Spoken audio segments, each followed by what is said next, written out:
Queridos amigos do DD, seja muito bem-vindo, seja muito bem-vinda. A gente começa agora o nosso dia D para delegado de Polícia Federal aqui no Dedicação Delta. Se você não me conhece ainda, meu nome é Rodrigo Barcelos, eu sou o primeiro colocado no meu concurso para delegado de Polícia Civil do Estado de Minas Gerais. Sou doutorando e mestre em Direito Penal pela Universidade do Rio de Janeiro, professor aqui no DD de Direito Penal, Criminologia e outras disciplinas. Vamos conversar um pouco sobre Direito Penal, parte geral, nesse concurso tão importante. Diferentemente de outras matérias, Direito Penal tem uma parte teórica que nas avaliações da Sebrasp costumam chamar um pouco a atenção. Eu dei uma zapeada nas últimas provas dessa banca, olhei a maioria delas nos últimos anos e tentei, com base nisso, traçar aqui 3, 4, 5, 6 apostas de temas nos quais eu acho que você deveria, especificamente em parte geral, focar esses teus últimos dias de esses teus últimos dias de revisão. Como você está assistindo esse nosso bate-papo com alguns diazinhos ainda de distância para a prova, em alguns temas eu vou me limitar a te sugerir uma leitura de um dispositivo aqui, uma leitura de outro dispositivo ali. Noutros um pouco mais teóricos a gente vai trocar uma ideia um pouco mais aprofundada e assim a gente segue. Estamos comigo também na disciplina de Criminologia, não deixa de dar uma olhada lá.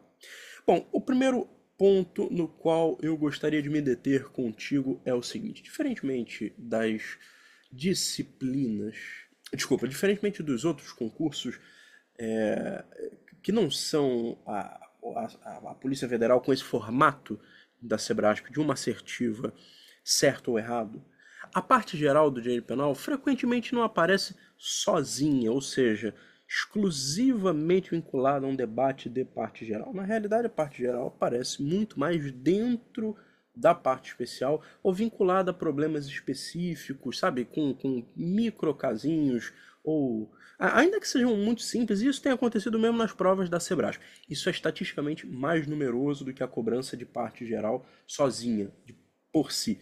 Agora, na prova que você vai fazer em delegado de Polícia Federal, isso não necessariamente é uma verdade, porque como você terá essas assertivas corretas, uma frase e você deverá julgá-la, a parte geral pode sim aparecer sozinha, autonomamente, só com um instituto, com uma frase, com um conceito, com um jargão, com um bordão, com um brocardo pertinente a alguns institutos dessa parte da matéria, e eu acho relevante, então, fazer uma análise só de parte geral. Claro que parte especial vai acabar aparecendo uma hora ou outra, mas parte geral é importante. Primeiro ponto é o seguinte: se a gente vai lá no nosso edital de delegado PF, ele já começa com introdução ao direito penal, conceito, caracteres, função, princípios básicos do direito penal e essa coisa toda. Eu vou tomar a liberdade de inverter um pouco a ordem da nossa conversa para começar com um ponto que no edital tá mais lá para frente, tá em teoria do tipo, que é o. Desculpa, tá em teoria geral do crime, que é o tópico 3, mas que por ser um tema, um assunto exclusivamente teórico, meio elucubrativo, eu acho que ele deve vir antes.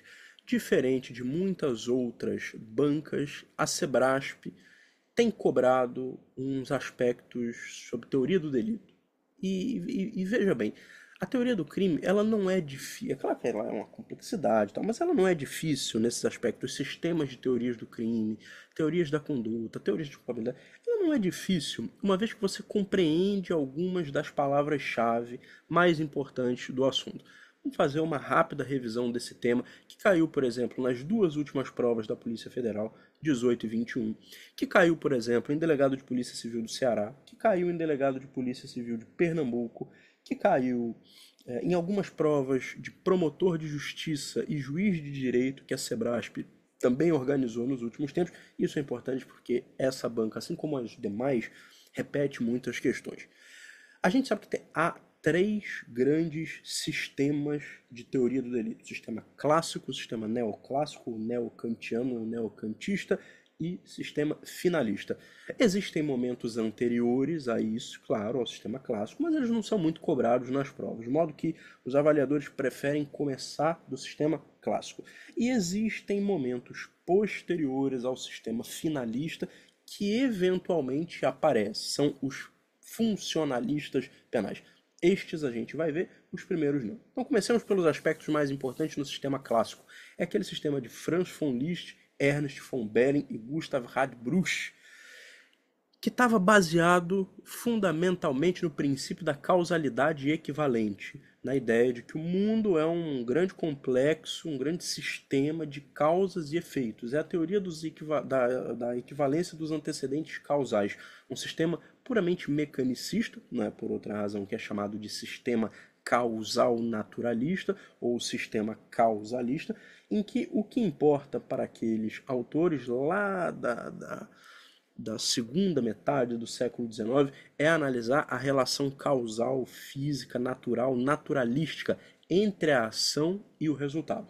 A esse sistema corresponde uma específica teoria da ação, uma específica teoria da ilicitude e da tipicidade e uma específica teoria da culpabilidade. A da ação já caiu muitas vezes, chama-se teoria causal naturalista da conduta, que vai dizer o seguinte: a ação é um movimento corporal ou corpóreo voluntário que causa um resultado externo perceptível pelos sentidos. O agente se movimenta fisicamente com voluntariedade, ou seja, ele não está sujeito a uma coação física irresistível, ele não está sujeito a um movimento reflexo, ele tem liberdade de movimentar o próprio corpo. Desse movimento voluntário acaba advindo um resultado físico naturalístico que é imputado a esse agente. Existem variações entre ação, no sentido de comissão, que é uma enervação muscular, dizia Franz von Liszt, ou seja, uma contração dos músculos, e omissão, no sentido de um não fazer, que é um relaxamento muscular, nos termos do que dizia Ernst von Behring. Mas havia muitas críticas aqui a esse sistema, porque é muito difícil explicar a teoria da omissão com base nesse critério naturalista. Por isso é que a partir do século XX, um momento posterior, começa a se desenvolver a chamada teoria normativa da omissão. Vai dizer o seguinte: olha, omissão não é, na realidade, não fazer nada. Omissão não é, na realidade, relaxar os músculos, deixar de contraí-los. Omissão é não fazer aquilo que a lei manda. Essa teoria, até hoje, adotada no nosso direito penal brasileiro. Então, ação, teoria causal naturalista, que sofreu muitas críticas, mas era a teoria da época. Não conseguia explicar bem os crimes culposos, porque é difícil explicar a violação de um dever normativo com critério físico, porque, como o próprio nome sugere, ele é uma violação de um dever normativo, então você precisa explicá-lo a partir da norma. É difícil explicar a teoria da omissão, é difícil explicar a teoria do concurso de pessoas com autoria imediata, é difícil explicar a tentativa, dentre outros elementos. A teoria da ação está dentro da teoria da tipicidade. E a teoria da tipicidade tem uma específica relação com a teoria da ilicitude. Qual seria ela? Uma relação de total independência. Por isso que os autores aqui se referem à expressão tipo neutro, tipo acromático e tipo avalorado. Porque o tipo penal simplesmente descreve a ação proibida, quase no que hoje equivale à tipicidade formal, sabe? Ele friamente descreve, sem qualquer juízo de valor, sem qualquer juízo interpretativo, uma ação que será subsumida a ele, não tendo nenhuma relação com a tipicidade. Dá-se a isso o nome de tipo penal avalorado, tipo neutro, tipo acromático e fase da total independência. E lá na culpabilidade a gente tem assuntos que já caíram muitas vezes, inclusive em provas da PF. Primeiro, qual o nome da teoria que se dá para explicar a culpabilidade nesse momento? Teoria psicológica pura, que vai dizer o seguinte: a culpabilidade é composta só de elementos psíquicos, naquele momento, dolo e culpa, tendo a imputabilidade, que é a capacidade de ser culpável, como seu pressuposto. Veja que aqui, claro que a teoria se chamará teoria psicológica pura, porque todos os elementos da culpabilidade são psíquicos. Dolo, que é o que eu conheço e o que eu quero, e culpa, que é a violação ao dever de cuidado, ou seja, aquilo que eu quero, sem querer, acabo atingindo um resultado que eu não queria. Daqui a pouco a gente vai revisar elementos do crime culposo e tópicos como esse. Agora, dentro da culpabilidade tem um assunto que foi cobrado na prova objetiva da Polícia Federal de 2018, que eu preciso mencionar contigo, que é o seguinte: dentro da culpabilidade estão dolo e culpa, são as espécies de culpabilidade, e a imputabilidade como seu pressuposto, ou seja, o pressuposto da culpabilidade. Agora, o que é que compõe esse dolo? Quais os elementos componentes dele? Sem sombra de dúvida, consciência e vontade. Agora, consciência do quê? Sem sombra de dúvida, consciência dos elementos de fato. Não é por outra razão que, na época, quando alguém agia sem consciência dos elementos de fato, ou seja, sem saber o que fazia, incorria em erro de fato, o que muito tempo depois isso se transformará no nosso, hoje, erro de tipo. Agora, é só isso? É só consciência do fato? Aqui a gente entra num campo muito divergente, que foi objeto da prova de 2018 da PF. Os autores principais do sistema clássico, como eu disse a você, são Franz von Liszt, Ernst von Bellen e Gustav Radbruch. E Radbruch depois escreverá mais sobre o sistema neocantiano também. E esses autores todos dizem: a consciência do dolo não compreende a consciência potencial da ilicitude. Não compreende. Portanto, portanto, o dolo no sistema clássico é natural, ou naturalista, ou neutro, ou acromático, igual ao tipo, ou avalorado, igual ao tipo, ou ainda dizem alguns cinzento, sem cor, porque não tem a consciência da ilicitude. Isso está escrito literalmente com todas as letras e todas as palavras, por exemplo, do parágrafo 41 do livro de Direito Penal de Franz von Liszt, está no parágrafo 24 do livro de Direito Penal de Ernst von Bellen, que tinham ali algumas divergências entre si. O Liszt dizia: não tem dolo normativo, não tem consciência da ilicitude, nem tem que ter, porque isso é ruim. E Bellen dizia: não tem, mas se tivesse era bom, porque se não tiver é injustiça. Mas os dois diziam: não tem. E, portanto, a doutrina da época dizia: não, a consciência da ilicitude não faz parte da teoria do delito, menos ainda do dolo. Por que isso é importante? Porque aqui no Brasil, alguns autores disseram o contrário e disseram que sim, no sistema clássico havia uma consciência da ilicitude dentro do dolo, que, portanto, no sistema causal naturalista, o dolo é normativo dentro da teoria psicológica pura da culpabilidade.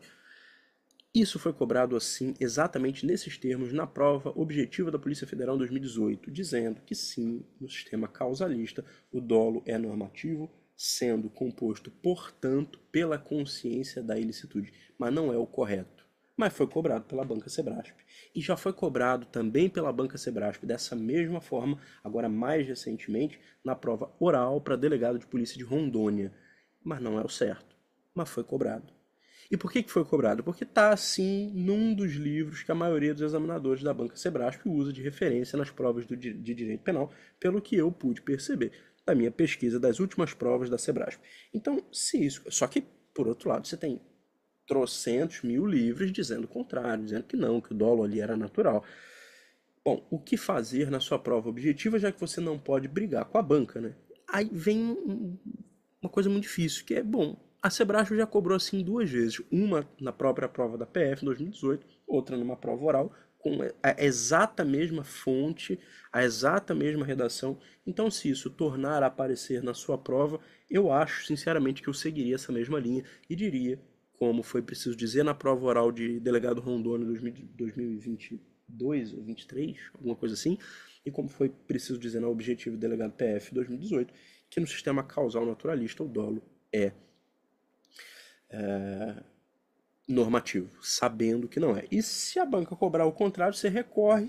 Se cobrar do outro jeito, você recorre também. Bom, depois desse primeiro momento do século XIX, nós temos o sistema neocantiano ou neoclássico, ali do início do século XX.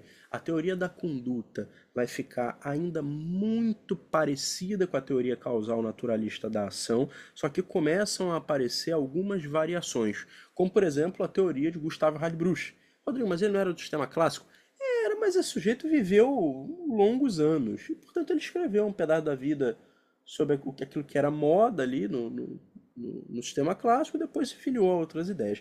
E na teoria da ação, Gustavo Radbruch vai dizer: a ação é aquilo que satisfaz o tipo penal. Então ele pega aquela ação como movimento corporal voluntário e começa a inserir uns elementos valorativos, como essa coisa de satisfação do tipo penal, que já tem um quê normativo interpretativo. Agora, entre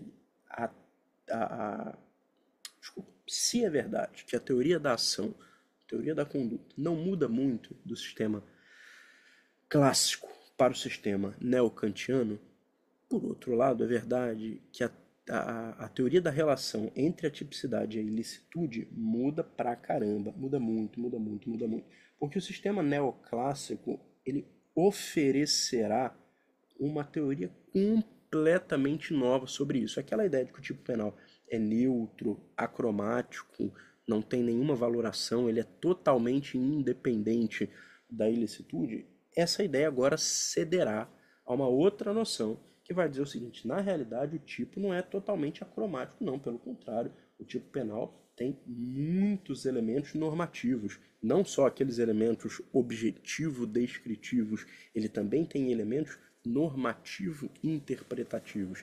E sendo assim, o tipo penal está muito próximo da ilicitude, não está distante dela, e menos ainda totalmente independente, como dizia ali, a fase da total independência.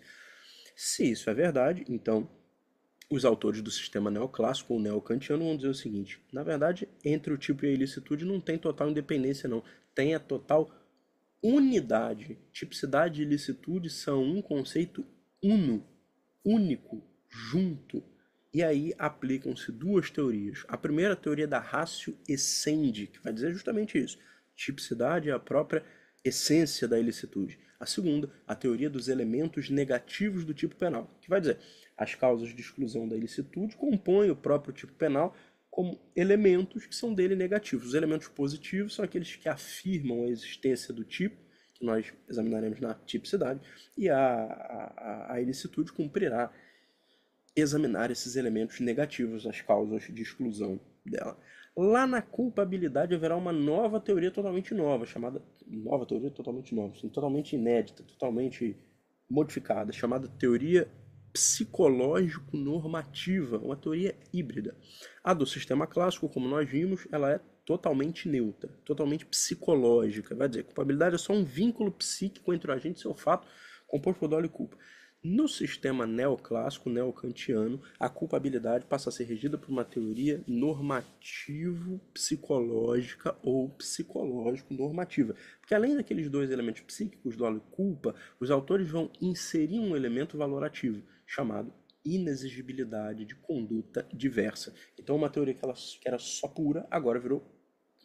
que era puramente psicológica, agora virou psicológica e, ao mesmo tempo, normativa. Só que é no século XX, mais para o final, na segunda metade, que vai surgir o finalismo penal com Hans Welzel, oferecendo uma nova teoria da conduta, uma nova teoria majoritária da tipicidade da ilicitude e uma nova teoria dominante da culpabilidade. Para a teoria da conduta, Welzel vai dizer, olha, a teoria da ação, na realidade, não tem que se pautar por esses critérios causais, ela tem que se pautar pelo critério da finalidade. Então, a ação finalista é uma conduta teleologicamente dirigida a um fim. Não há conduta para depois a gente ver o dolo.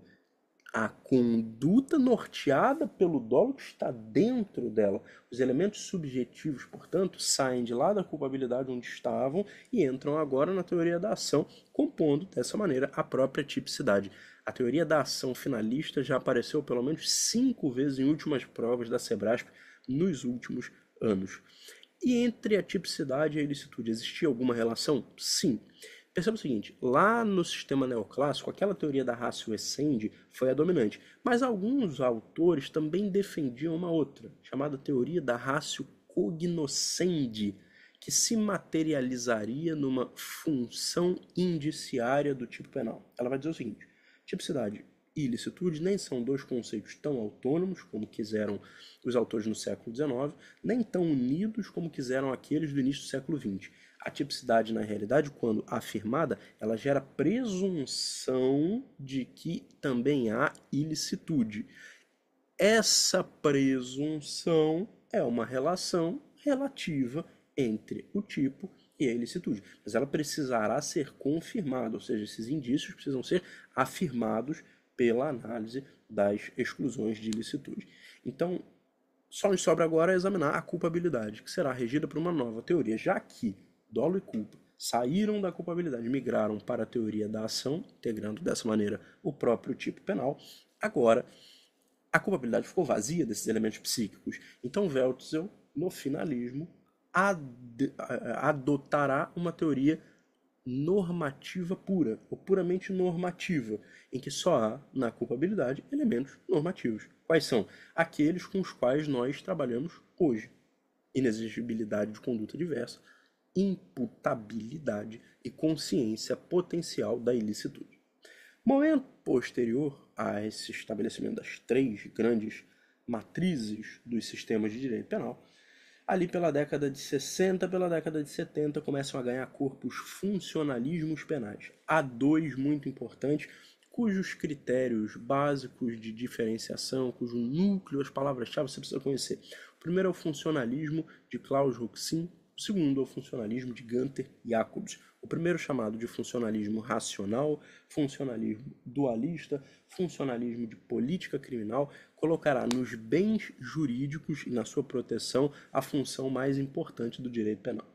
Roxin vai dizer: a função do direito penal é a proteção de bens jurídicos e a garantia deles através de uma política criminal que se manifestará numa teoria preventiva da pena. Ou seja, como é que o direito penal vai realizar a proteção desses bens jurídicos eleitos pelo legislador como muito importante? Tentando dissuadir, de novo, teoria preventiva da pena, os potenciais criminosos da lesão a esses bens jurídicos. Roxin, então, vai inserir algumas categorias importantes na teoria do delito, como a teoria pessoal da ação, a teoria da culpabilidade como responsabilidade e o tema da exclusiva proteção de bens jurídicos como finalidade principal do direito penal. Ao seu lado surgirá um outro funcionalista chamado Gunther Jacobs, que vai divergir dele num aspecto essencial, quase estruturante das teorias, dizendo assim: tudo bem, o direito penal tem que ter uma função, só que a função do direito penal não é a proteção de bens jurídicos, porque o dano que o direito penal visa evitar não é o dano aos bens de nenhuma pessoa, é o dano à estabilidade da vigência das normas. Jacobs vai dizer o seguinte: a função do direito penal é proteger a vigência normativa e não garantir bens jurídicos. Esse autor é um, digamos assim, apóstata dos bens jurídicos, não se filia às teorias de proteção de bens jurídicos. No meio, é claro que essa longa historinha que eu resumi aqui em, sei lá, 20 minutos, ela parece muito coesa, mas há uns meio termos. Que meio termos são esses? Meio termos de. Porra, eu acabei de te narrar aqui mais de cento e poucos anos de história. Você imagina quantos professores de direito penal, pela Alemanha e pelo mundo inteiro, não pensaram em trocentas coisas diferentes dessas três forminhas, né? Então, algumas das que já caíram em prova. Primeiro, teoria teoria social da ação. Ela não corresponde necessariamente a esse modelo, aquele modelo, embora ela esteja mais próxima dos modelos neocantianos, ali do sistema neoclássico. E ela já caiu em prova. Teoria social da ação. Conduta penalmente relevante é a ação que tem um significado social, ou seja, que transcenda o âmbito do próprio autor e que busque o seu ponto de referência no próprio grupo social, na sociedade. A conduta penalmente relevante para essa matriz teórica não é a conduta que afeta só a mim, mas é a que tem dentro da cabeça de todo o grupo social um significado de antissociabilidade. Outro ponto que também já caiu e não está exatamente dentro de nenhum desses modelos: antecipação biocibernética da ação. Apesar disso não ser uma teoria de um modelo específico, ela é uma construção que está dentro da teoria finalista de Weltzl. E significa exatamente a antecipação da causalidade que gerará um resultado dentro da matriz subjetiva dos agentes na teoria finalista. Veja bem, eu, Rodrigo, quero matar o meu desafeto, então antes de fazer isso eu penso: o que eu quero fazer? Matar o sujeito, eleger o meu objetivo. Agora, quais são os meios dos quais eu disponho para fazer isso? Bom, tem minha arma de fogo, tem uma faca, tem um bastão, tem uma bomba que eu posso explodir. Ok. Qual que eu vou usar? Elejo a arma de fogo. Agora, como é que eu vou fazer para usar o meio que eu escolhi? Bom, posso me esgueirar entre as pessoas da rua, quando ele passar eu atiro. Tá vendo que eu tô antecipando? Aí eu penso ainda: pô, mas se eu atirar no meio da rua, eu posso acertar outra pessoa que eu não quero. Dane-se ou vou tomar cuidado? para não atingi-lo. Perceba que eu propus o fim, examinei os meios possíveis, considerei efeitos colaterais necessários ou possíveis, decidi por eles ou não. Antecipação biocibernética da conduta, ou isso também já apareceu com esse nome, teoria biocibernética da ação ou antecipação biocibernética do resultado. Isso tudo já apareceu assim. Eis aqui os principais momentos da teoria do delito que já caíram muitas vezes na Sebrasp. Outro aspecto importante, ainda dentro desses mais teóricos, que também já caíram, tanto em provas Sebrasp quanto em outras provas que adotam as mesmas fontes teóricas, os mesmos livros que a banca Sebrasp comumente adota, esse outro tema é o tema das finalidades da pena, as teorias da pena. São basicamente dois grandes grupos de teorias da pena, umas legitimantes, outras deslegitimantes. As legitimantes a seu turno, bom, as legitimantes em primeiro estão divididas em dois grandes grupos também. Teorias retributivas, a de Kant, que vai dizer a finalidade da pena é punir o infrator, porque essa é uma obrigação ética, moral, e a de Hegel dirá a finalidade da pena é punir o infrator, porque essa é uma obrigação jurídica, dialética. Então, as duas, ética e jurídica, Kant e Hegel, voltam à finalidade da pena para a retribuição do mal causado, para o passado. Aí a elas vai se opor um outro grupo de teorias legitimantes, são as teorias relativas ou preventivistas, preventivas da pena. Quando dizendo, não, na realidade a finalidade da pena não é voltar os olhos para o passado, para punir alguém e para fazer justiça, uma obrigação ética. A finalidade da pena é voltar os olhos para o futuro, para prevenir a prática de novos crimes. Então virá a prevenção geral, que diz finalidade da pena é prevenir crimes futuros através da conscientização de todas as pessoas, por isso prevenção geral, e ela se subdivide em duas vertentes. Primeira, negativa, da ameaça, ou seja, a finalidade da pena é ameaçar todas as pessoas para que não cometam crimes, porque se cometerem estarão sujeitos a uma pena grave. E também a prevenção geral positiva, que quer transferir os valores normativos, quase como educar a todos, fazendo com que todos valorem os mesmos bens jurídicos da maneira mais homogênea possível. Aí há também uma teoria da prevenção especial. Diferentemente do primeiro grupo, prevenção geral, que quer atingir a todos, a teoria da prevenção especial quer atingir só o sujeito condenado. E ela diz assim, a finalidade da pena é impedir que esse cara aqui, o Rodrigo, condenado a uma pena privativa de liberdade, volte a cometer crimes. Tal como a anterior, essa também se divide em dois grupos. Prevenção geral positiva, que é o como ressocialização, reeducação, remoralização, qualquer coisa que signifique um melhoramento do indivíduo, e as teorias de prevenção especial negativa, que são teorias da neutralização. Como é que a gente vai impedir o Rodrigo, que já está condenado, de cometer novo crime? Neutralizando ou matando, como a Constituição não admite entre nós a pena de morte, deixando-o preso, neutralizado fisicamente por resto da vida dele, certo? Esse é o grande grupo das teorias legitimantes, ou seja, aquelas que encontram uma função positiva para o poder punitivo, para o direito penal, para a pena em si. Há também, como eu disse a você, um grupo de teorias deslegitimantes, que vai dizer o seguinte, olha, na realidade a pena tem uma função mais negativa do que positiva. Essas funções declaradas da pena, ela na realidade não as cumpre.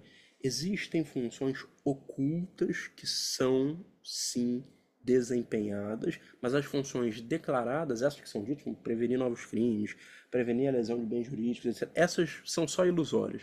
Tem duas teorias aqui. A primeira de Zaffaroni, que é a teoria negativa e agnóstica da pena.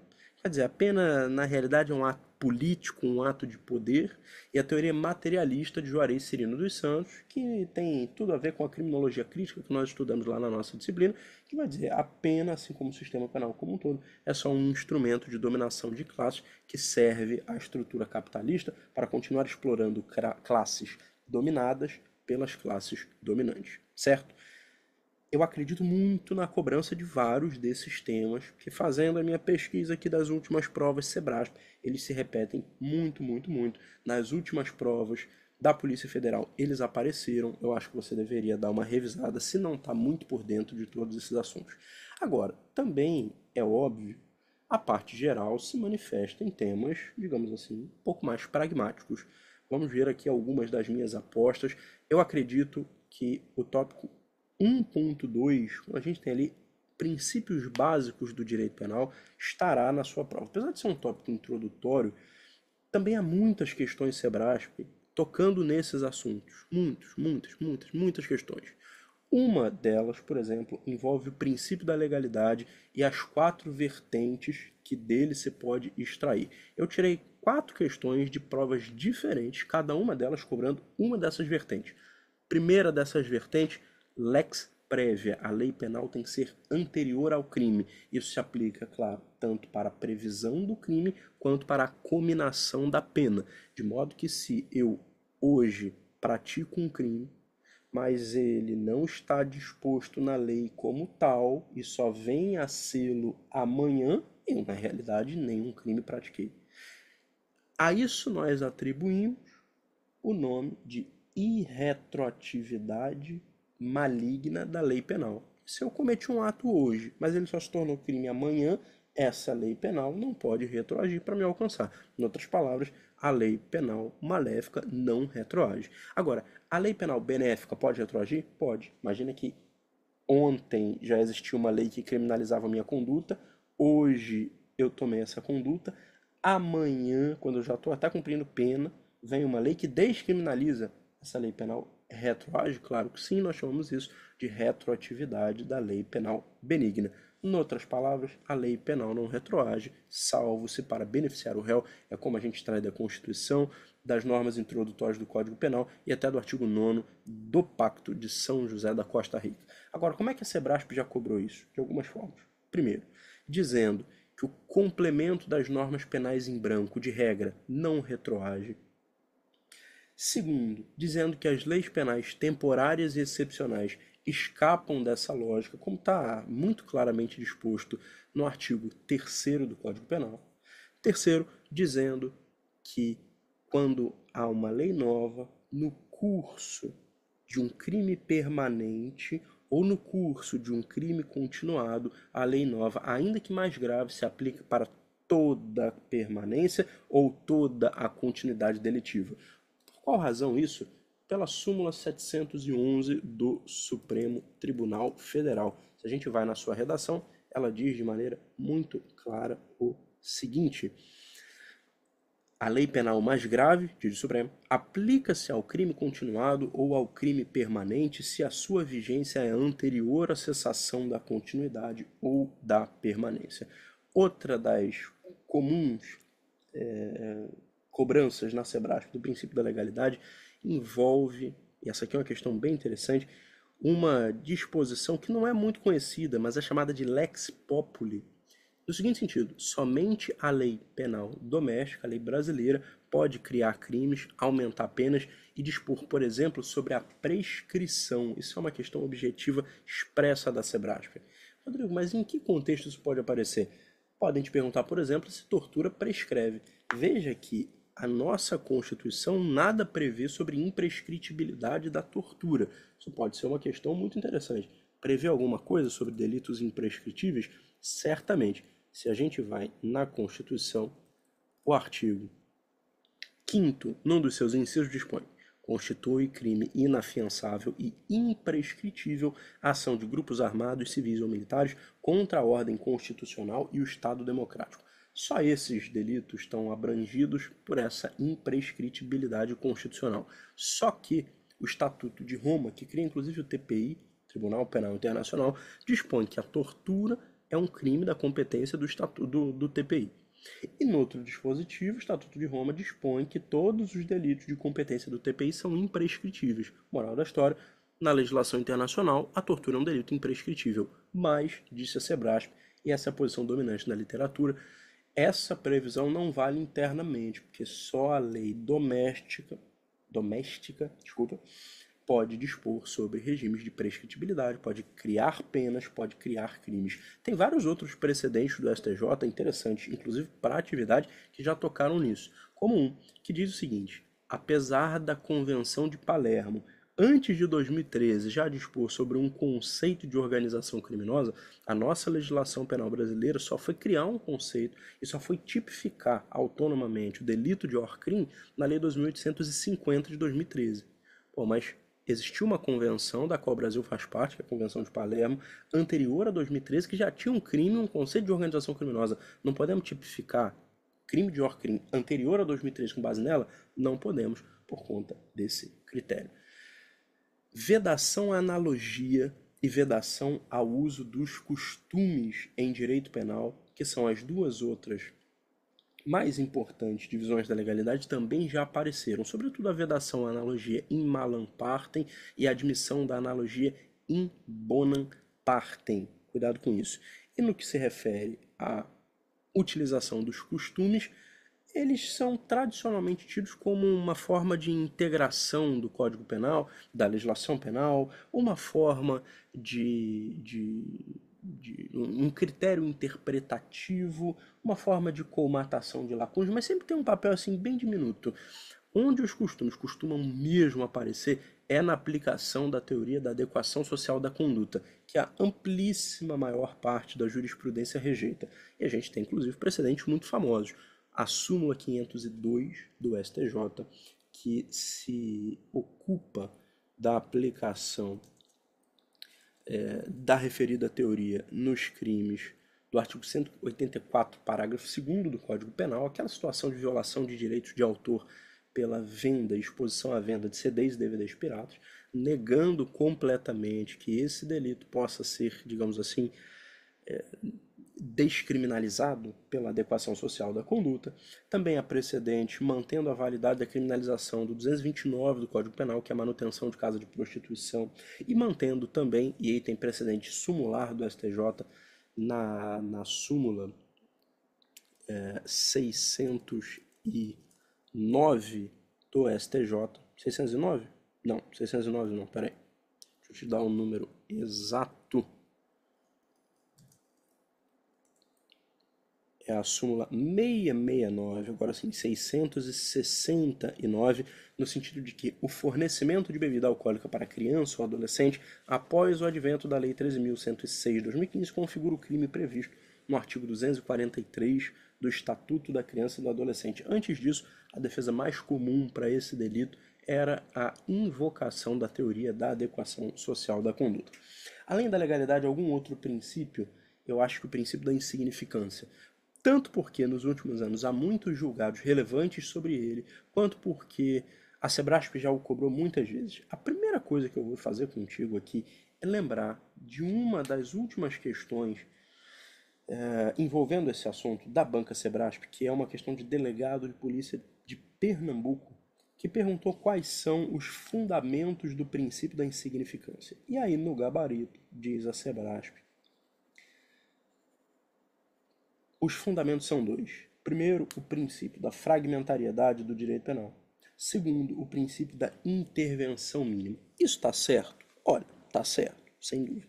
Só que essa questão lá em Delegado Pernambuco, ela veio bem problemática, porque ela também trouxe dentro das assertivas, era uma questão objetiva, o princípio da subsidiariedade. E aí, numa assertiva, dizer, o princípio da insignificância decorre da fragmentariedade da intervenção mínima. No outro assertivo, dizia, o princípio da insignificância decorre da subsidiariedade da intervenção mínima. Qual está correto? A Sebrasp entendeu correto dizer que a insignificância decorre da fragmentariedade da intervenção mínima. Mas está errado dizer que ela também decorre da subsidiariedade? De nenhuma maneira. Tem pelo menos 1,5 milhão de precedentes, Supremo e STJ, que dizem expressamente que ela também decorre da subsidiariedade. Então é mais ou menos aquela mesma lógica do dolo no sistema clássico, entendeu? Não é bem o que a Sebrasp cobra, mas a Sebrasp cobra, não vamos então discutir com a banca. Se isso aparecer, eu seguiria o modelo que a prova de delegado Pernambuco trouxe, que é fragmentariedade e intervenção mínima. Outros assuntos envolvendo insignificância que eu acho que podem aparecer. Insignificância no descaminho, sobretudo porque esse é um delito que interessa sobretudo à União, ela é admissível quando o valor descaminhado não ultrapasse R$ 20.000, o que é uma exceção, por exemplo, à súmula 599 do STJ, que diz assim: não se aplica o princípio da insignificância aos crimes contra a administração pública. O descaminho é um crime contra a administração pública? É. Mas cabe a insignificância? Cabe. Por quê? Porque ele é essencialmente um crime tributário. E nos crimes tributários cabe o princípio da insignificância quando as próprias normas de direito fazendário, de direito tributário, dispõem sobre a insignificância daquele valor. E há atos normativos do Ministério da Fazenda, como a portaria 130, que dizem: olha, no valor descaminhado até R$ 20.000 é inexigível a execução fiscal. A Fazenda vai cobrar isso por outros meios, mas não vai manejar a execução fiscal. De modo que o próprio direito fazendário acha que isso é insignificante para manejar uma ação fiscal, quanto mais direito penal para manejar uma ação penal. Outro ponto que eu acho que pode aparecer com o princípio da insignificância é a sua aplicação nos delitos de contrabando. Pode, nos casos de até 1.000 maços de cigarro. Agora, não confundir isso com uma decisão recentíssima, também do Superior Tribunal de Justiça, que, igualmente se debruçando sobre esses problemas de insignificância e contrabando, disse o seguinte: não há insignificância para o contrabando de cigarros eletrônicos. Quinta turma do STJ negou a aplicação do princípio, mantendo, portanto, a condenação do indivíduo pelo artigo 334-A do Código Penal. Cigarro eletrônico, esse negócio de vape, né, e peças ali, petrechos relacionados a isso. E já que nós falamos de insignificância e descaminho, vamos mencionar também a súmula vinculante 24, para lembrarmos que ela não se aplica para esse delito. Súmula vinculante 24 tem a seguinte redação: não se tipifica crime material contra a ordem tributária previsto no artigo 1º, incisos 1º a 4º da Lei 8.137 de 1990, antes do lançamento definitivo do tributo. Isso aqui não se aplica para o delito que eu ora citei, que é o crime de descaminho, porque se entende que ele é um crime formal e, como a própria redação da súmula está dizendo aqui de maneira muito clara, não se tipifica crime material contra a ordem tributária, mas os crimes de natureza formal sim podem aparecer, beleza? Claro que há muitos princípios, mas eu acho que, como você ainda tem aí alguns dias para a prova, fica a minha dica: revisa o princípio da insignificância, lembra desses julgados específicos e de algumas coisas que com certeza você já sabe, mas não custa lembrar, como a reincidência e a habitualidade delitiva, de regra, assim como, por exemplo, crimes qualificados, impedem, de regra, a aplicação da insignificância. Mas de regra não significa sempre e necessariamente. Mesmo havendo reiteração, mesmo havendo reincidência, mesmo havendo crime qualificado, mesmo havendo reprovabilidade, eventualmente é possível que o juiz aplique a insignificância. Eventualmente quando? Quando examinar as particularidades do caso concreto e num específico ponto, numa específica situação, considerando as características pessoais de um específico autor, ela se mostrar socialmente recomendável. Beleza? Agora vamos dar um pulo um pouco mais para frente do nosso edital. Vamos ali para o item 2.2, Lei Penal no Tempo e no Espaço. Eu acho que você precisa revisar esse assunto antes da sua prova, especificamente quanto às disposições exatas da legislação. Especificamente, artigo 7º, extraterritorialidade.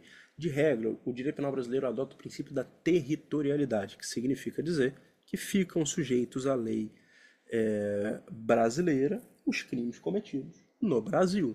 Óbvio, princípio da territorialidade. Todavia, excepcionalmente, também se adota o princípio da extraterritorialidade. É o artigo 7º.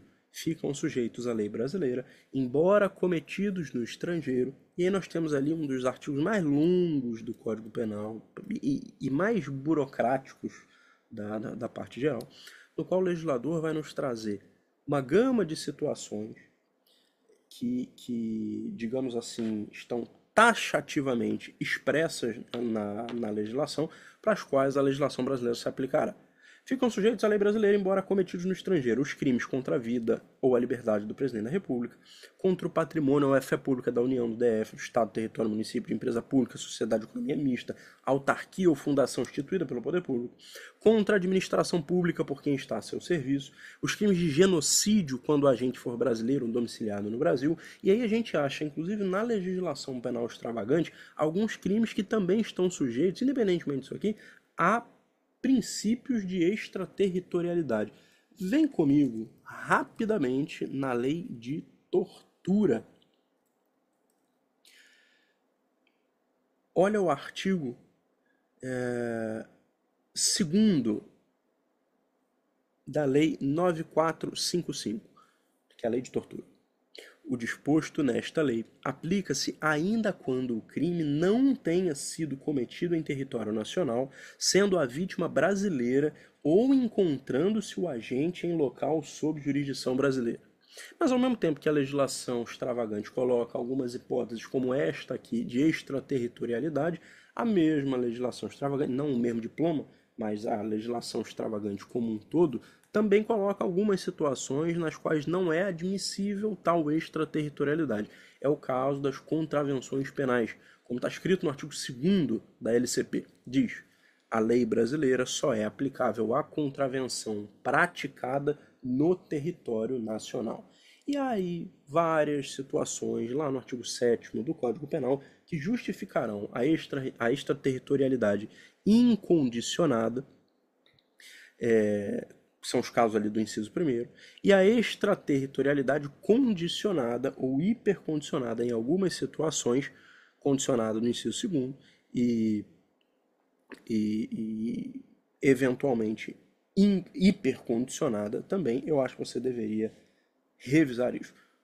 Qual a melhor maneira de revisar esse artigo, que é muito longo e burocrático? Fazendo isso antes de entrar na prova. Pensa especificamente no formato de prova objetiva que você vai fazer, uma prova de assertivas corretas e incorretas. Então isso aqui vai aparecer na tua prova exatamente dessa maneira. Cobrança, texto de lei do artigo, frase muito longa. Olha, por exemplo, o artigo 7º, inciso 2º, a linha C. Ficam sujeitos à lei brasileira, embora cometidos no exterior, os crimes praticados em aeronaves ou embarcações brasileiras, mercantes ou de propriedade privada, quando em território estrangeiro e aí não sejam julgados. O melhor jeito de você se preparar para isso é lendo antes de entrar na prova, 5 minutos antes de mandarem você guardar seu material, no Uber do teu hotel para a prova e por aí vai. Tá com isso fresco, já entra em direito penal, olha as primeiras questões. Como isso aqui é introdutório do código, provavelmente aparecerá logo nas primeiras questões de direito penal, já acha, marca e segue para a próxima.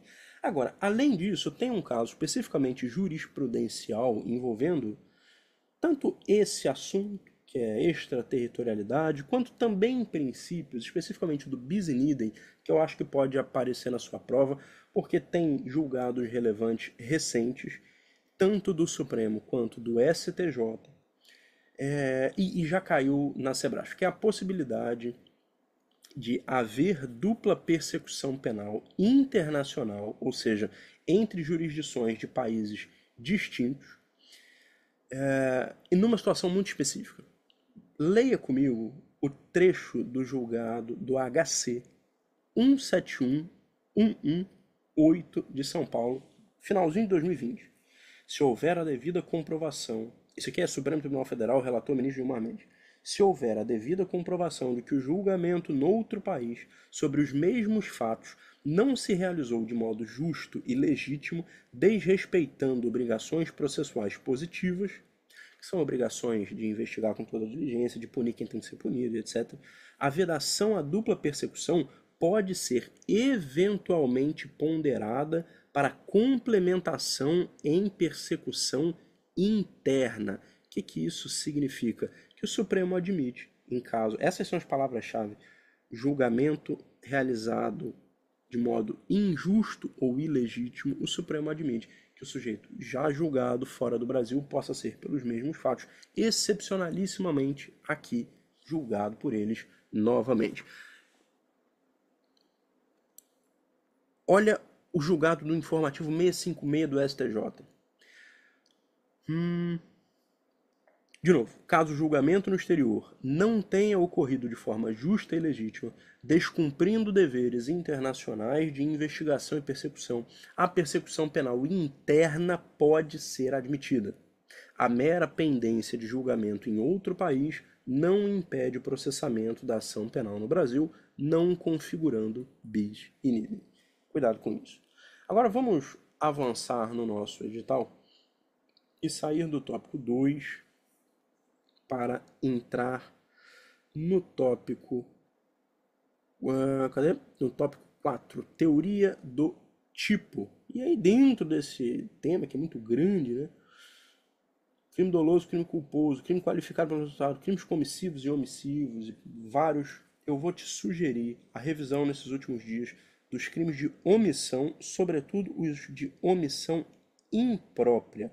Eu dei uma zapeada nas últimas provas da Sebrasp, provas objetivas, e omissão imprópria aparece mais de 10 vezes. Mais de 10 vezes. Portanto, em algumas provas de certo ou errado, na mesma prova aparecem 3 vezes. 3, 4 vezes. Muita questão sobre omissão imprópria. Vou passar contigo rapidamente sobre algumas das circunstâncias mais importantes sobre essa forma de omissão que nós já tivemos nas últimas provas. Primeiro, passando pela prova mais recente de delegado do Sebrasp, que é delegado do Ceará. Ali uma questão muito problemática envolvendo omissão imprópria foi cobrada. Essa questão dizia que na omissão imprópria deveria ser aferida uma certa espécie de causalidade entre a ação e a ocorrência do resultado. Causalidade na omissão? Pois é, isso é um negócio muito complexo. Mas não era qualquer causalidade, não era a causalidade física, a causalidade equivalente, era a causalidade adequada que a prova trouxe. Nesse aspecto é menos controverso, mas ainda assim difícil. Muitos alunos, muitos candidatos erraram porque viram essa palavra causalidade. A omissão tem que ser causa juridicamente adequada do resultado e acharam nessa palavra causa um problema grave. Eles estão até certos, mas de novo é como a Sebrasp tem cobrado. Se anota isso e considera que a Sebrasp tem considerado, sim, haver uma causalidade, mas não é uma causalidade física, empírica, material, naturalista, é uma causalidade jurídica, portanto, uma imputação objetiva do resultado, que também já caiu na prova de delegado Ceará, atrelada ao pensamento de Roxin e a criação dos riscos em direito penal, considera isso. Segundo ponto, a Sebrasp também cobrou numa prova relevante a seguinte frase, aspas para a assertiva da Sebrasp, o rol legal de hipóteses com base no qual o agente deve agir para evitar o resultado, assumindo a posição de garantidor, é exemplificativo. Tá certo ou tá errado? Tá errado, mas a gente precisa fazer aqui um certo temperamento. Quando a Sebrasp menciona um rol de hipóteses a partir do qual o agente deve agir para evitar o resultado, ela está mencionando as situações do agente garantidor, né? Claro, situações nas quais o agente precisa agir são situações nas quais ele tem o dever de agir. E quem tem o dever de agir é o agente garantidor, que está obrigado por lei a tanto. Quais são as hipóteses nas quais alguém pode ser garantidor? 3 previstas expressamente no artigo 13, parágrafo 2º do Código. A linha A.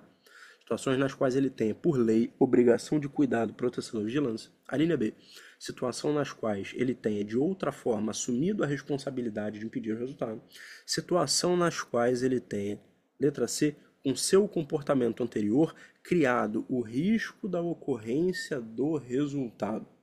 Esse rol é taxativo, em respeito ao princípio da legalidade estrita, mas ele é aberto. Rodrigo, podem conviver essas duas coisas? Um rol taxativo e um rol aberto? Podem. Porque ele é taxativo no sentido de que, para que o juiz diga que o Rodrigo era garantidor, ele tem que dizer que o Rodrigo incorreu no dever da linha A, da linha B ou da linha C. Mas, ao mesmo tempo, esses são deveres abertos, ou seja, cabe ao magistrado ou à magistrada, no caso concreto, ver como é que esses dispositivos incidem sobre o caso específico do Rodrigo. Ou seja, há mil situações pelas quais eu posso, aspas, de outra forma assumir a responsabilidade de impedir o resultado. Por contrato? Sim. Pela confiança legitimamente construída entre mim e outra pessoa, entre outra pessoa e eu? Talvez. Por uma obrigação assumida verbalmente? Talvez também. Portanto, é um rol taxativo, mas um rol aberto. Outra assertiva da Sebrasp sobre omissão imprópria dizia o seguinte, aspas, nos crimes omissivos impróprios, a tipicidade é aberta mediante subsunção indireta. Tipicidade aberta, acabamos de ver. Mas o que é isso? Subsunção indireta. É que o artigo 13, parágrafo 2º, é uma norma de adequação típica mediata. Veja que para dizer que eu cometi um homicídio por omissão imprópria, eu não posso ir direto pro artigo 121, porque não fui eu que matei. Eu preciso antes pagar um pedágio no artigo 13, parágrafo 2º, para dizer o Rodrigo tinha o dever de evitar aquela morte. Não evitou, vou do 13 para o artigo 121. Perceba como é então uma subsunção indireta. A conduta do agente garantidor não vai diretamente para o dispositivo proibitivo. Ela vai primeiro para o artigo 13, parágrafo 2º, e depois para o dispositivo proibitivo. Que outro caso nós temos na legislação brasileira de subsunção indireta ou de adequação típica mediata? Tentativa. Esse também é um tema que cai? É um tema que cai. E eu acho muito, muito, muito relevante que você pelo menos memorize aquelas situações nas quais a tentativa não é admissível. Crimes de omissão própria, os de imprópria admitem, porque é possível fracionar o intercrimes. Crimes habituais, segundo a doutrina majoritária, embora haja posições divergentes. Crimes em geral nos quais não se pode fracionar o intercrimes. Crimes a prazo, como a apropriação de coisa achada do Código Penal, que ou transcende os 15 dias e aí se consuma, ou não transcende e nem se ingressa na execução punível. Contravenções penais, que de acordo com o artigo 4º da LCP, até admitem estruturalmente a tentativa, mas não são punidas por um critério de política criminal do legislador, porque a pena seria bem diminuta, então o legislador opta por não punir. E lembra também do fato de que a tentativa tem, em legislações especiais, algumas normas que, hora ou outra, podem se mostrar mais específicas. Se a gente vai, por exemplo, na lei de genocídio, que é a lei 2889, a gente encontra no artigo 5º esta redação. Será punida com 2/3 das respectivas penas a tentativa dos crimes definidos nesta lei. Isso é diferente da disposição que a gente tem no Código? Sim, porque lá no artigo 14 a gente encontra isto. Disse o crime tentado, quando iniciada a execução, não se consuma por circunstâncias alheias à vontade do agente. 14º. Aí vem o parágrafo único. Pena da tentativa. Salvo disposição em contrário, pune-se a tentativa com a pena correspondente ao crime consumado diminuída de 1 a 2/3. Vê como o quantum é diferente? Não deixa de se atentar a isso. Por fim, sobre omissão imprópria, ainda voltando a esse tema da causalidade, além da prova de delegado de polícia Ceará, que trouxe essa específica questão, outra Sebrasp diz esta frase: nos crimes omissivos impróprios, a relação de causalidade somente será constituída se, com base em elementos empíricos, for possível concluir com alto grau de probabilidade que o resultado não ocorreria caso a ação devida fosse efetivamente realizada. Tá certo também. Veja que essa expressão aqui, né, com base em elementos empíricos, torna sedutor marcar uma assertiva errada. Porque, porra, eu mesmo acabei de falar, né? Não se trata de uma causalidade empírica. Sim, não se trata. Só que esse juízo da idoneidade da omissão para evitar o resultado tem que ser aferido, ele sim, com base em elementos empíricos, no sentido de elementos reais. Podem ser elementos puramente abstratos, deduções malucas, elementos reais. Se o Rodrigo tivesse atuado aqui, ele empiricamente conseguiria evitar o resultado? Se sim, podemos dizer que o Rodrigo pratica um crime na condição de garantidor. Ainda dentro de teoria do tipo, vamos sair agora do tipo objetivo e vamos para o tipo subjetivo para analisar especificamente dolo e culpa. Vamos começar com dolo, com um pequeno teminha que foi cobrado na prova oral de delegado de Polícia Civil de Pernambuco, prova Sebrasp, bem no estilinho Sebrasp, que é o chamado dolo de terceiro grau. Prova que não tem muito tempo que aconteceu, a prova oral do delegado de Pernambuco tem que uns pouquinhos meses aí, e trouxe esse suposto dolo de terceiro grau. Nós sabemos que há um dolo de primeiro grau, que é o dolo em que o agente o dolo que o agente sabe os elementos do tipo penal, conhece os elementos do tipo penal e quer e tem vontade de satisfazer os elementos de um tipo penal objetivo, ou seja, elemento cognitivo do dolo e elemento volitivo do dolo. Dolo direto de segundo grau, que é o dolo de consequências necessárias. Aquele, por exemplo, em que eu quero matar o meu desafeto, só que para matar o meu desafeto eu preciso explodir a bomba no avião em que ele se encontra, só que dentro do avião tem outras 500 pessoas que vão morrer junto. E aí vem a Sebrasp na prova de Pernambuco com essa. Lá tem também um dolo direto de terceiro grau. Que porra é esta aqui? É um suposto dolo de consequências necessárias das consequências necessárias da vontade. Três coisas. Consequências das consequências da vontade. O exemplo, eu quero matar o meu desafeto, boto a bomba no avião para explodir. Só que já vimos, para eu matar o meu desafeto com a bomba, eu também tenho que matar outras 300 pessoas que estão no avião. Aí diz a Sebrasp o seguinte: haverá dolo de terceiro grau quando a gente sabe que dentro dessas pessoas, dos passageiros que vão amargar essa consequência, tem alguém grávida, tem uma mulher grávida. Rodrigo, que porra tem isso a ver? É porque a mulher grávida, quando explode, ela também vê a morte do seu filho. Então veja que matar o filho é uma consequência da consequência, que é matar a grávida, da vontade, que é matar o piloto. Isso tem mil críticas. O dolo de consequências necessário de segundo grau já é um dolo de consequências, de tantas consequências forem. A prova oral lá de Pernambuco obrigou, inclusive, os candidatos a conhecerem essa crítica, estava lá no critério de pontuação, o candidato devia ter tocado na crítica, mas cobrou. Se isso aparecer, você já sabe. E sobre culpa, o que é que eu aposto que possa cair? Primeiro, culpa e concurso de pessoas.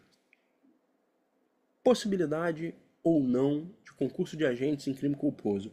Esse tema é muito divergente na doutrina, mas a Sebrasp já considerou que sim, especificamente em coautoria, mas não em participação.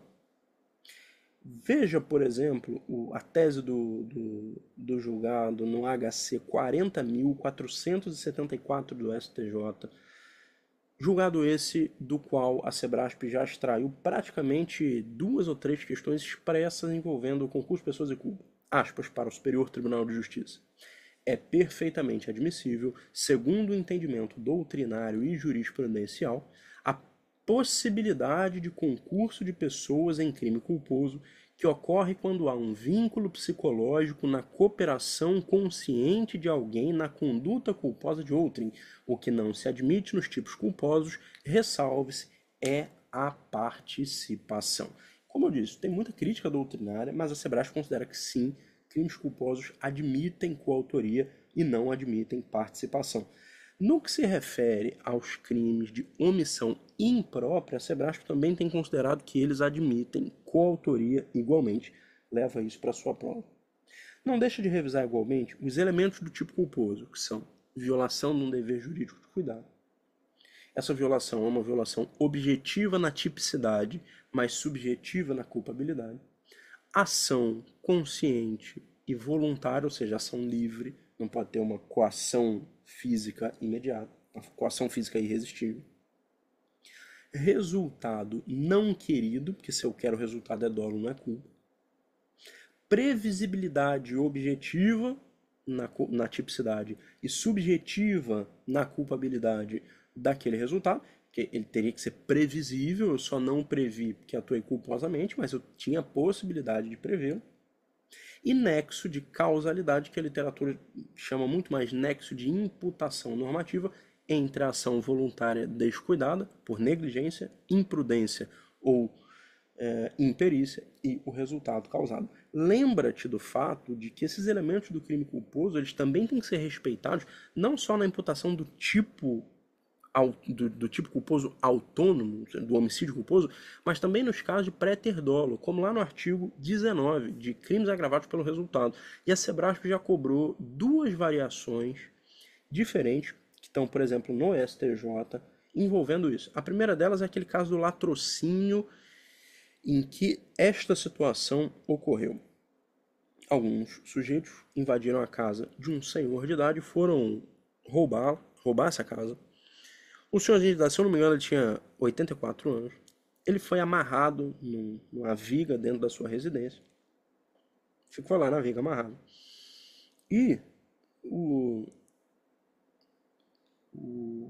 os assaltantes desceram a porrada no homem, maltrataram, bateram, xingaram, torturaram, tudo, enquanto promoviam a subtração das coisas dele da residência. O coitado do idoso, ele tinha uma doença cardíaca, que naquele momento se manifestou em razão do estresse, e ele acabou morrendo de um susto cardíaco que teve. Feita a perícia, o perito diz, ele morreu da soma da doença cardíaca prévia que ele tinha, com o estresse gerado pelos assaltantes. Essas duas coisas somadas geraram a morte. Pergunto a você, imputa-se o resultado morte aos agentes? A Sebrasp considera que sim, na linha do STJ. Por quê? Porque há culpa, portanto violação do dever de cuidado, no emprego desse maltratamento. Então a violência lá do latrocínio advém de forma culposa. Essa é uma coisa. Outra coisa totalmente diferente é um outro caso que também foi julgado no Superior Tribunal de Justiça, em que você tinha dois amigos no carnaval, dois jovens saudáveis, um brincando com o outro, até que um começa a dar em cima da namorada do outro, os dois meio bêbados. O outro ficou revoltado, deu um soco na barriga do amigo que estava dando em cima da namorada dele. O amigo que levou o soco se desequilibrou, trupicou, caiu, bateu a cabeça num específico milímetro do cucuruto, num específico milímetro do meio-fio. Aquilo ali porrou a cabeça dele no meio-fio da calçada, explodiu um aneurisma cerebral que ninguém sabia que ele tinha, nem ele, e ele morreu daquilo ali. Tipificação. A maioria de todo mundo tem o instinto de dizer lesão corporal seguida de morte. Não é. E não é porque, como eu há pouco disse, é preciso respeitar, não só no tipo culposo autônomo, como a lesão corporal culposa ou homicídio culposo, mas também no resultado do préter dolo, a violação do dever jurídico de cuidado. Nós podemos dizer que esse específico personagem cometeu uma violação ao dever jurídico de cuidado do personagem que deu um soco na barriga? Não. Então, Rodrigo, não responde por nada? Responde por lesão corporal leve do artigo 129, caput do Código Penal. Mas com relação à morte, ele não violou nenhum dever de cuidado. Porque o amigo dele era jovem. Ou seja, como é que ele poderia saber que o cara tem um tumor na cabeça? O próprio amigo não sabia. Depois, ele deu um soco que por si só não era capaz de matar ninguém. Terceiro,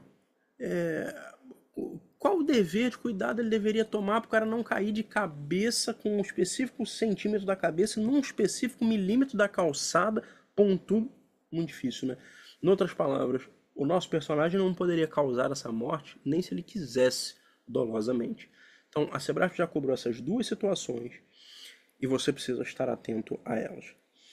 Bom, estamos chegando ao fim, acho que já passei até do meu horário regulamentar. Vou te deixar com algumas dicas para você revisar nesses dias finais.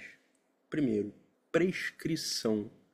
Meu amigo, você precisa revisar a prescrição, porque vai cair prescrição na sua prova. Eu dei uma olhada nas últimas provas objetivas da Sebrasp antes da gente gravar esse nosso encontro, e o número de questões envolvendo prescrição é extremamente alto. O que é uma bobagem, né? Porque assim, a questão de prescrição tem que cair para juiz, sabe? Tem que cair para delegado. Tudo bem que tem ali uma relevância, que é você não instaurar o inquérito com um fato totalmente prescrito, mas puta merda, sabe? Caramba, exceção da exceção da exceção, raro. Mas Sebrasp tem entupido questão de prescrição. Você precisa ter na cabeça muito bem colocadas as regras legais sobre prescrição, que são, por exemplo, marcos interruptivos, redução do prazo prescricional quando a gente tem menos de 21 ou mais de 70, respectivamente na data do fato e na data da sentença. Causas que suspendem a prescrição. Se você souber de cabeça a tabelinha da prescrição da pena de multa, das prescrições da pena em abstrato, isso já caiu também. Porra, de uma prova sem código. Pois é, mas e aí? É a prova que você vai fazer, vai brigar com a banca? Eu concordo contigo. E julgados do Supremo, como por exemplo, prescrição da pretensão executória conta do trânsito em julgado da última decisão para ambas as partes, divergindo do texto expresso de lei, não só para a acusação. Acórdão confirmatório da sentença é sim marco interruptivo da prescrição e outros. Você tem que revisar a prescrição nos últimos dias. Outro aspecto, você tem que revisar concurso de pessoas nesses últimos dias. Sobretudo domínio do fato. Tem muitas questões, por exemplo, não é difícil, porque as questões repetem coisas batidas sobre esse tema, mas caem. Então, se você não está muito ambientado com teoria do domínio do fato, tem que ver. Sobretudo, forma de manifestação, domínio da ação, domínio funcional do fato, domínio da vontade, que é a autoria imediata, que não é compatível com os crimes culposos, a Sebrasp já deixou isso bem claro em algumas provas. Depois, impossibilidade de se atestar o domínio do fato nos crimes societários somente pelo fato do sujeito ser dono de empresa, diretor de empresa, presidente da empresa, tem uma posição de chefia, tem que demonstrar a ingerência dele. Terceiro, domínio do fato não se aplica para crimes culposos, para crimes de omissão, para crimes de violação de dever. Não deixa de revisar isso. Também já caiu questão envolvendo requisitos do concurso de pessoas, liame subjetivo, pluralidade de agentes e ações, relevância causal de cada conduta, unidade de infração penal. Você precisa revisar concurso de pessoas. Você também precisa revisar concurso de crimes, isso é obrigatório. Se você não revisar concurso de crimes nesse finalzinho de reta final, você vai perder muitas questões.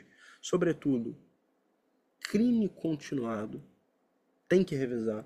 Pega os julgados mais importantes. Meu amigo, se você digitar crime continuado de zero direito no Google, lê os 10 primeiros julgados, pronto, está pronto a prova Sebrasp. Se você digitar concurso formal de crimes de zero direito, Google, você está prontíssimo para a prova Sebrasp. Se você digitar concurso material de crimes de zero direito no Google, lê os 10 primeiros julgados, você está prontíssimo. Só não deixa de fazer isso.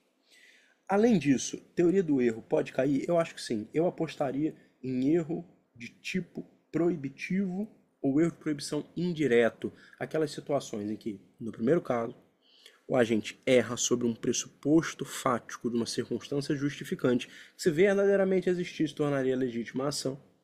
E no segundo caso, o erro sobre os limites e/ou a extensão de uma causa justificante. Acho que isso pode cair. Também há muitas questões sobre erro de tipo acidental da Sebrasp e é preciso ver isso, certo? Queridos, claro que teríamos muito mais coisa para ver, mas no nosso tempo regulamentar são essas as minhas poucas, dentro das nossas possibilidades mais sinceras, apostas. Não deixe de revisar esses assuntos todos que eu mencionei para você, acho que eles podem ser muito relevantes. Eu talvez inserisse efeitos da condenação no final, mas acho que é menos importante do que todos esses que eu mencionei até aqui. Beleza? Desejo a você uma excelente prova. Volto ao contato aqui na torcida. E não deixa de seguir a gente no @dedicaçãodelta e no @profRodrigoBarcelos com 2 L's. Forte abraço, a gente se vê na nossa próxima oportunidade. Até lá.